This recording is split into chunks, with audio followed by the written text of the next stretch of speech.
We are about to embark upon a series of strange and exciting, dangerous adventures.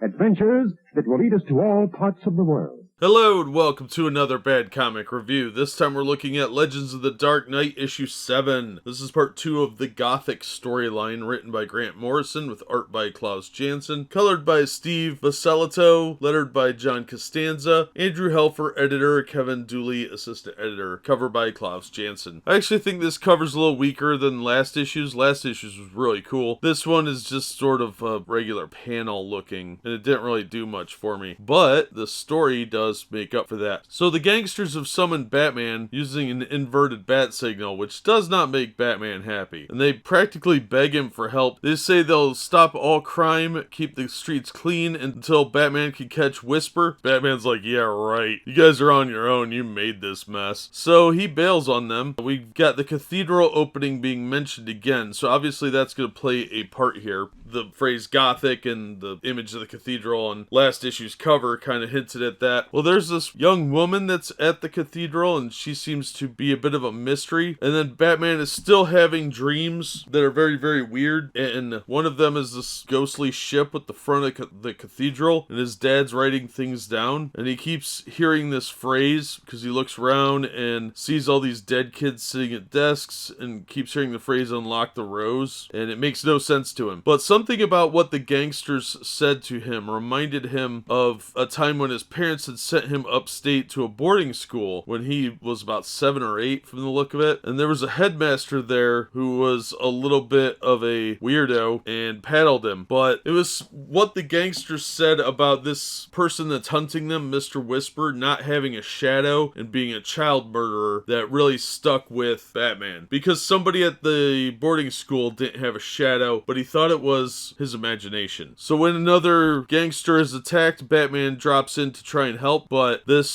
Mr. Whisper really seems to be pretty powerful. He looks like he's bulletproof. He fell from a very great height, and he may know Batman, but Batman may know who he is too. So we've got a little bit of clues here to work with. It's an interesting story. There's a lot going on here, and this idea of Mr. Whisper is interesting. This is a much more adult-themed Batman book than a lot of the others. That sort of changed over time, as I recall, but these first several issues were definitely more mature readers, and they're not approved by the Comics Code Authority, as you can see from the lack of logo on the cover. So they were allowed to do some darker themes with implied child abuse, apparently, but I would absolutely recommend this issue. A few of the panels in here do look pretty rough. It does look like Janson hasn't quite mastered his style in this one, and some of the panels do look pretty rushed or just a little sloppy. It's not enough to make me not want to read the book, but it is something to be aware of. Nonetheless, the story is very solid, so if you find this, give it a chance. You can find these for a couple bucks. It's worth picking up some good Batman, unlike a lot of the modern garbage. So that's going to do it for this one. Thank you so much for listening and supporting the channel. If you enjoyed the video, please hit the like button, and don't forget to subscribe so you don't miss future reviews. If you'd like to help the channel out in other ways, links are in the description to various support methods, and as always, we hope to see you on the next one.